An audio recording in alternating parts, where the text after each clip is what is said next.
Okay, so some clock is moving so that it takes 61 seconds to register 60 seconds. So it's running slower, right? Okay, so how fast is it moving? So what we're going to do here is we're going to say, okay, 61 equals 60 over square root of 1 minus v squared over c squared. Okay, now let me give you a clue.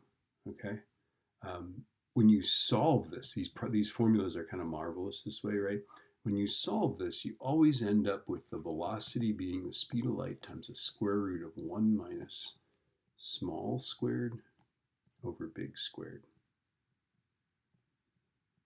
Okay, you got to put it in parentheses, small squared over big squared. Okay, so just make sure you're dealing with the actual amounts of time and you're set, right?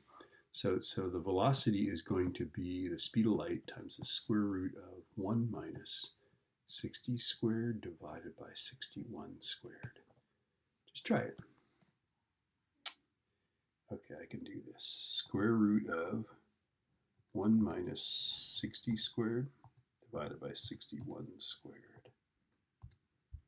And I get that it's 0.180 times the speed of light. Now you can, if you want to throw the 3.00 times 10 to the 8th in there and get meters per second, feel free to do that. But most people in relativity problems report answers as a factor of the speed of light, just because it's so much easier to deal with. Okay, and you can, by the way, you can check this, right?